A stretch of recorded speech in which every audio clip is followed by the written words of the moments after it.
Hi everyone, how are you? මං හිතන්නේ අපි ගොඩක් කාලයකට පස්සේ YouTube lesson එකකින් මේ විදිහට හම්බ වෙන්නේ. මීට කලින් මම lessons පහක් ඒ කියන්නේ අපි අංක 1 ගත්තා shorten forms ඊට පස්සේ දෙක ආයත් shorten forms දෙවෙනි කොටසක් විදිහට කරා ඊට පස්සේ වැරදි විදිහට ශබ්ද කරන වචන ගැන අපි පාඩමක් කළා. ඊටත් පස්සේ idioms නැත්නම් අපි රූඩි වැකි ගැන පාඩම් දෙකක් කළා. මේ විදිහට වීඩියෝ පාඩම් පහක් මාතෘකා තුනක් යටතේ මේ විදිහට කරා.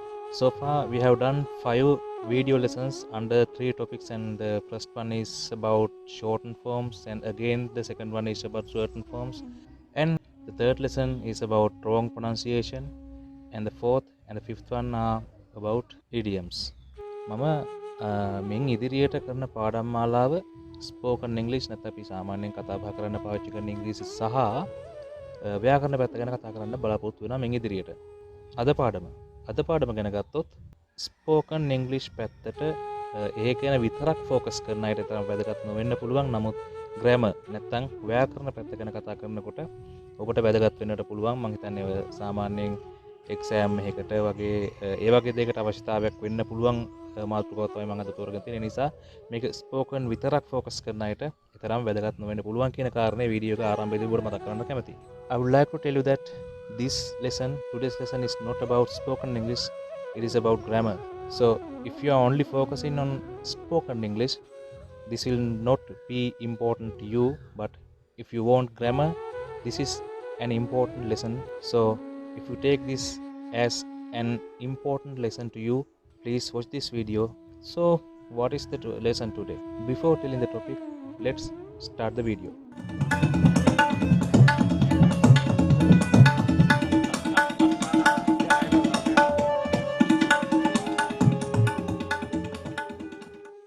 For today's video, I have taken 4 topics, 3 main topics and 1 subtopic. මම අද පාඩමට ප්‍රධාන මාතෘකා 3ක් සහ අනු මාතෘකා 1ක් වශයෙන් අරගෙන තමයි කතා කරන්න බලාපොරොත්තු වෙන්නේ. මොකක්ද අද මාතෘකාව? What is the topic of today? I'm gonna talk about sentence. What is a sentence and the types of sentences. Sentence is the first main topic, and the types of sentences, that is the subtopic. Okay. Then I will talk about phrases, and the last main topic is clauses. Okay, let's go to the video. As you all know, English alphabet contains 26 letters. Also, you know that there are 26 capital letters and 26 simple letters. These 26 letters can be divided into 2 groups, vowels and consonant. Out of these 26 letters, 5 are vowels and the 21 letters are called consonants. I will tell you what the vowels are, then you can understand what the consonants are. A, E, I, O, U. Those 5 letters are called vowels. පුතේ මේ ඉංග්‍රීසි හොඩියේ තියෙන අකුරු 26 බෙදන්න පුළුවන් අපිට groups දෙකකට නැත්නම් කණ්ඩායම් දෙකකට කඳවුරු දෙකකට. එකක් තමයි vowels නැත්නම් ස්වර අකුරු, අනිත් එක තමයි consonants නැත්නම් ව්‍යංජන අකුරු. මෙතනින් අකුරු 5ක් vowels ගණයට නැත්නම් ස්වර ගණයට, අකුරු 21ක් consonant ගණයට අයත් වෙනවා. vowels පහ තමයි A, E, I, O, U කියන අකුරු පහ. Now I'm going to turn my head to the lesson. First topic of my lesson today is sentence. So let's move on. To make a word, we use group of letters like flower, tree, sky, and the names like mine, Nuan. අපි වචන හදන්න තමයි අකුරු යොදාගන්නේ. අකුරු එකතු කරලා තමයි වචන හදන්නේ. මම දැන් කලින් සඳහන් කළා flower නැත්නම් මල, tree නැත්නම් ගස, sky නැත්නම් අහස, නැත්නම් කෙනෙක්ගේ නමක්, හරියට මගේ නම වගේ නුවන්. ඒ වගේ වචන හදන්න අපි යොදා ගන්නවා අකුරු කණ්ඩායම, අකුරු එකතු කරලා. And those words are used while we are speaking. We generally use these words in groups such as I pick a flower.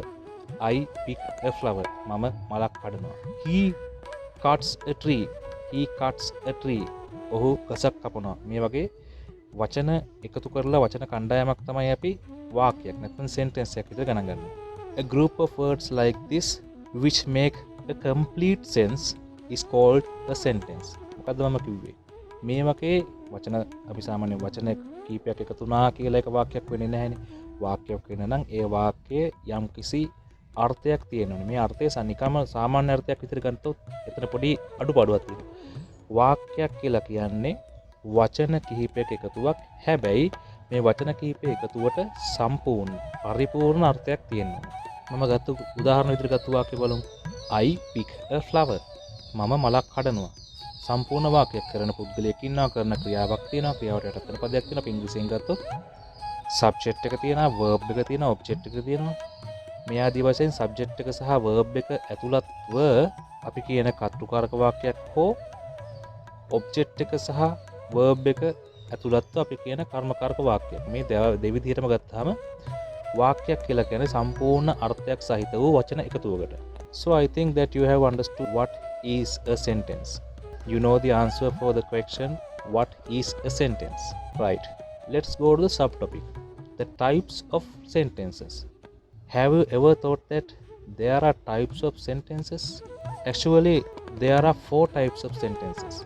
වාක්‍ය වර්ග තියෙනවා. මේ වාක්‍ය වර්ග අපිට ගන්න පුළුවන් වාක්‍ය වර්ග 4ක්.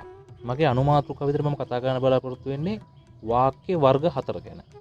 Number 1 is those which make a statement. Statement එකක්. නැත්නම් ප්‍රකාශයක් ඉදිරිපත් කරන වාක්‍ය. උදාහරණයක් විදිහට I make a kite. නැත්නම් I ate rice. I make a kite කියනවා මම සරුංගලයක් හදනවා. I ate rice. මම බත් කෑවා. මේ වගේ කර්තෘ or the subject and the verb. subject එක සහ verb එක. කර්තෘ සහ නැත්නම් ක්‍රියාව කරන්න සහ ක්‍රියාපදය. මම මෙහිදී බොහෝ වෙලාවට උදාහරණයක් ගන්න කර්තෘකාරක වාක්‍ය මෙතන කර්මකාරක වාක්‍ය ගැන කතා කරන පොඩ්ඩක් අඩුයි මොකද ඒක අපි පසු කාලීනව කතා කරන මාතෘකාවක් නිසා කර්තෘකාරක වාක්‍ය තමයි උදාහරණයට ගන්න මෙතන කර්මකාරකත් අදාළයි. So what is the number 1? The sentences which make a statement. ප්‍රකාශනයක් ඉදිරිපත් කරන වාක්‍ය. Right. Let's go to number 2. The sentences which are used to ask a question. The sentences which are used to ask a question. ප්‍රශ්නයක් අහන්න පාවිච්චි කරන වාක්‍ය. මේවත් වාක්‍ය ගණයක් ගණයට තමයි වැටෙන්නේ. මොනවද? අපි සරලවම ගත්තොත් what is your name? Where are you from? මේ වගේ ප්‍රශ්න අපිට ගොඩක් අහන්න පුළුවන්. මම සරලවම ගත්තොත් අපි සරලවම දාන ප්‍රශ්නය තමයි what is your name? Where are you from? මේ ආදී වාක්‍ය මේ ගණයට වැටෙනවා. ප්‍රශ්නයක් අහන්න පාවිච්චි කරන වාක්‍ය. The third type of sentences is the sentences which are used to make a command, make a request or make an entreaty. මොනවද? පුතේ නියෝගයක්, ඉල්ලීමක්, නැත්නම් ආයාචනයක්.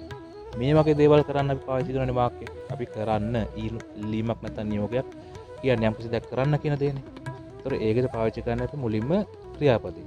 ඊට අපිට මුලට දාන්න පුළුවන් ආයාචනාත්මක වචන please, kindly වගේ වචන අපි ඒක අමතක කරමු මොහොතකට. නියෝගයක් හෝ රික්වෙස්ට් එකක් නැත්නම් ඉල්ලීමක් කරන්න පාවිච්චි කරන්නේ මුලින් පාවිච්චි කරන වචනේ ක්‍රියාපදෙන් ඊට පස්සේ අමතර කොටස් එකතු කරන්න පුළුවන්. මෙන්න මේ වාක්‍ය ගණය එක කොටසක්. ඒතකොට දැන් වාක්‍ය 3ක් ගැන කතා කරා අපි දැන් 4 වෙනි එකට. හතරට යන්න කලින් අපි පොඩි උදාහරණ දෙයක් මට පොඩ්ඩක් අමතක වුණා. Be silent. නිශ්ශබ්ද වෙන්න. Please come. කරුණාකරලා එන්න. මේ වගේ විධාන නැත්නම් ආයාචනා නැත්නම් ඉල්ලීම් මේ ගණයට වැටෙනවා. Right. Now let's go to the fourth kind of the sentence. The sentences which are expressed a strong feeling. Strong feeling. ශක්තිමත් හැඟීමක් පෙන්වන වාක්‍ය. What a shame. මොන ලැජ්ජාවක්ද. How pretty she is. කොතරම් ලස්සනද ඇය. මේ වගේ ශක්තිමත් හැඟීමක් ප්‍රකාශ කරන වාක්‍ය ඊළඟ කාණ්ඩේ. Now I think you have understood the usage of the 4 kinds of sentences and now I'm going to tell you the names of those 4 kinds. Okay. Do you remember the usage of the sentences now? The sentences for a statement are called declarative sentences or assertive sentences. Declarative sentences or assertive sentences. අපි ප්‍රකාශනයක් සඳහා පාවිච්චි කරන වාක්‍ය වලට අපි පාවිච්චි කරන වචන තමයි declarative නැත්නම් assertive sentences. The sentences which are used to ask questions are called interrogative sentences. Interrogative sentences. අපි ප්‍රශ්නයක් අහන්න පාවිච්චි කරන වාක්‍ය interrogative sentences.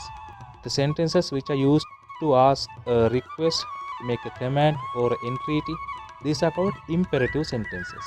Imperative sentences නැත්නම් අපි ආයාචනයක්, නියෝගයක් නැත්නම් ඉල්ලීමක් කරන්න පාවිච්චි කරන වාක්‍ය වලට අපි කියනවා imperative sentences. The last one, the sentences which are used to express a strong feeling, those sentences are called exclamatory sentences. Exclamatory sentences කියලා කියනවා ශක්තිමත් හැඟීමක් ප්‍රකාශ කරන මම අලිගේ what a shame, how pretty she is මේ වගේ වාක්‍ය අපි කරන exclamatory sentences කියලා. I think that you have now a sound knowledge about a sentence and the types of sentences. So I have now spoken about a sentence and then the types of sentences. Now I'm going to teach you about a phrase. What is a phrase? Examine the group of words in the town. In the town. හිතලා බලන්න මේ in the town කියන වචනේ කිහිපයේ අර්ථය ගැන. නගරයේ නැත්නම් නගරය තුල. Does it make a sense? It makes a sense but not a complete sense. ඒකේ අර්ථයක් තියෙනවා. හැබැයි ඒක සම්පූර්ණ අර්ථයක් නෙමෙයි. යම්කිසි අඩුවක් අපිට පේනවා. in the town නගරයේ කියලා කිව්වහම අපිට යම්කිසි අඩුවක් තියෙන එක සම්පූර්ණ අර්ථයක් නෙමෙයි. නම නගරයේ සහ නගරය තුල යෝගී අර්ථයක් ගත්තොත් ඒ තේරුමක් අර්ථයක් තියෙනවා. සෙන්ස් එකක් තියෙනවා. හැබැයි ඒක complete නෑ. සම්පූර්ණ නෑ. Such a group of words which make a sense but not a complete sense is called a phrase. මේ phrase එකක් කියලා කියනවා. යම්කිසි අර්ථයක් තියෙන නමුත් ඒක සම්පූර්ණ පරිපූර්ණ වූ අර්ථයක් නොවන වාක්‍ය කොටස් වචන එකතු වචන කණ්ඩායම් අපි phrase එකක් කියලා කියනවා. Examine below sentences. The sun rises in the east. The sun rises in the east. In the east. That is a phrase. හිරු නැගෙනවා නැගෙන හිරින්. නැගෙන හිරින් කියන කොටස ගත්තාම මේක phrase එකක්. ඒකේ සම්පූර්ණ අර්ථයක් නෑ නමුත් අර්ථයක් තියෙනවා. They discussed over the phone. They discussed over the phone. Over the phone. දුරකථන මාර්ගයෙන්. She sings on the stage. She sings on the stage. ඒ ගායනා කරනවා වේදිකාව මත. Someone made a speech in the morning assembly. Someone made a speech in the morning assembly. Someone උදෑසන රැස්වීමේදී කතාවක් පැවැත්තුවා. උදෑසන රැස්වීමේදී in the morning assembly. In the morning assembly කියන්නේ උදෑසන රැස්වීමේදී අර්ථයක් තියෙනවා නමුත් completed sense එකක් නෙවෙයි සම්පූර්ණ අර්ථයක් නෙවෙයි. Those group of words are called phrases. Do you remember what the phrase is? A group of words which make a sense but not a complete sense is called a phrase. අපි සිංහලෙන් කතා කරොත් සම්පූර්ණ අර්ථයක් නැති නමුත් අර්ථයක් තිබෙන වචන කාණ්ඩයක වචන කිහිපයකට අපිට phrase එකක් කියලා ගන්න පුළුවන්. Now I have taught you what a sentence is, what the types of sentences are and what a phrase is. If you remember our topics that I told you at the earlier of this lesson, this video, what is the last topic? It is clause. This is not C-L-O-S-E clause, that is another word. This is C-L-A-U-S-E clause, right? Examine this sentence. Someone has a chain of gold. Someone has a chain of gold. Someone තියෙනවා රත්තරන් මාලයක්, chain of gold. Now you can understand that of gold can be called as a phrase of gold. There is a meaning but not a complete sense, that which I explained you earlier. If we take that sentence like this, please examine this. Someone has a chain which is made of gold. Someone has a chain which is made of gold. We can divide that sentence into two groups. Here someone has a chain which is made of gold. There are two sentences there. Someone has a chain.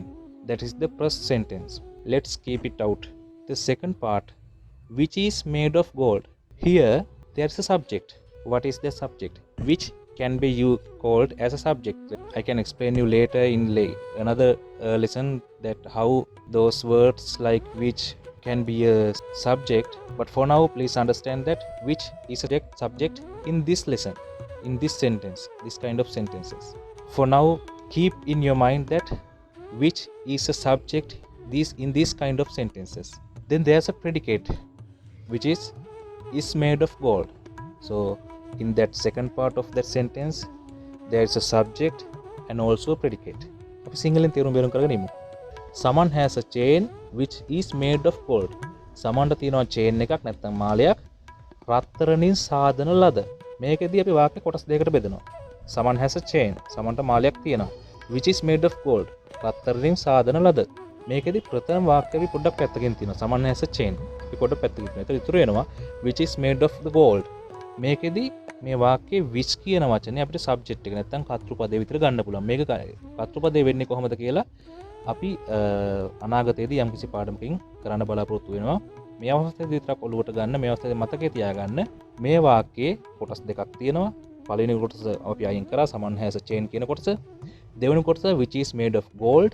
නැත්නම් සිංහලෙන් ගත්තොත් රත්තරන්ින් කරන ලද නැත්නම් රත්තරන්ින් සාදන ලද මේකෙදි කතා කරන්නේ මාලය ගැන මේ විච් කියන පදේ සමාන වෙනවා අර මාලයට චේන් කියන වචනේට මේ දෙවෙනි වාක්‍ය කඩලා ගත්තාම මොකද අපි කතා කරන්නේ දෙවෙනි කොටසින් චේන් එක ගැන නිසා ඒ නිසා මේක විච් කියන පදේ සබ්ජෙක්ට් එක බවට පත් වෙනවා සහ ප්‍රෙඩිකේට් නැත්නම් ආඛ්‍යාතය ආඛ්‍යාතයකුත් තියෙනවා එතකොට වාක්‍යයක සබ්ජෙක්ට් එකක් නැත්නම් කතෘ පදයක් සහ ප්‍රෙඩිකේට් ආඛ්‍යාතයක් තියෙනවා නම් ඒක වාක්‍යයක් but if that sentence doesn't make a complete sense that is not a sentence we can call a sentence to a group of words which make a complete sense but and those sentences have a subject and a predicate also this part of sentence has a predicate also subject but this doesn't make a complete sense රත්තරණින් සාදවන ලද කිව්වට ඒක සම්පූර්ණ අර්ථයක් අපිට පේන්නේ නැහැ ඒක incomplete sense සම්පූර්ණ අර්ථයක් රහිත වාක්‍යයක් such a group of words which contains a subject and a predicate but there doesn't have a complete sense is called a clause ඒ වගේ subject නැත්නම් කතෘ කෙනෙක් predicate නැත්නම් ආඛ්‍යාතයක් තියෙන හැබැයි පරිපූර්ණ අර්ථයක් ගෙනෙන්නේ නැති වාක්‍ය කොටස් වලට අපි කියනවා clause එකක් කියලා. Let's take some examples. The friends who have come to the party are warmly welcome. The friends who have come to the party. යාළුවෝ මොන යාළුවෝද? පාටියට ආපු යාළුවෝ සාදරයෙන් නැත්නම් උණුසුම පිළිගන්නවා. Second example, I like the t-shirt which is in that rack. අර රාක්කේ තියෙන t-shirt එකට මම කැමතියි. I like the t-shirt first part of the sentence which is in that rack. අර රාක්කේ තියෙන. So that part is a clause. This is the boy who helped me. මේ තමයි මට උදව් කරපු පිරිමි ළමයා. Though there are two parts of that sentence and the last part is a clause. I think now you have understood what the sentence is, what the phrase is and what the clause is. But I didn't mention a Sinhala meaning for those three words. Now I'm going to do that. Sentence. අපි sentence එකට අපි සිංහලෙන් ගන්න පුළුවන් වදන, වගිය, වගන්තිය, වාක්‍ය වගේ අදහසක්. එතකොට phrase එකට අපි සිංහලෙන් කියන්න පුළුවන් වාක්‍ය ඛණ්ඩය කියන වචනේ ගන්න පුළුවන්. ඊට පස්සේ clause එකට යන්න පුළුවන් අන්තර් වාක්‍ය. I'm now going to give you a brief idea about those three words: sentence, phrase and the clause. මෙන්න මේ පාඩම තමයි අද අපි කරේ. මේ ආකාරයෙන් අපි ටිකෙන් ටික grammar නැත්නම් ව්‍යාකරණ පැත්ත ගැන කතා කරමු. ඒ වගේම spoken english පැත්ත නැත්නම් කතා කරන ඉංග්‍රීසි පැත්ත ගැන කතා කරමු. හැබැයි මේකෙදි මම spoken english හෝ grammar කියන දෙකෙන් එක පැත්තක ලඝු වෙන්න අදහසක් නැහැ. මම මේ දෙකම සම්බරව පාඩමින් පාඩම කරගෙන යනවා. මේකෙදි සමහර පාඩම් spoken english වලට විතරක් වැදගත් වෙයි. සමහර පාඩම් ව්‍යාකරණ පැත්තක ඉගෙන ගන්න කෙනෙකුට විතරක් වැදගත් වෙයි. සමහර පාඩම් මේ දෙගොල්ලන්ට වැදගත් වෙයි. ඒ නිසා ආරාධනා කරනවා දිගටම රැඳී ඉන්න මගෙත් එක්ක මේ channel එකත් එක්ක. හැකි සෑම විටම මම මේ ආකාරයෙන් පාඩමක් වීඩියෝ එකක් මගින් ඔබ වෙත ගේන්න බලාපොරොත්තු වෙනවා. ඉදිරියට මගේ වීඩියෝ එකක් මම අප්ලෝඩ් කරපු සැනින් ඔබ වෙත ළඟා කරගන්න subscribe button එක මේ යටදී රතු පාට බටන් එක click කරලා ඒ සමග එන bell icon එකත් click කරලා තියාගන්න. Good luck. Have a nice time. Thank you very much.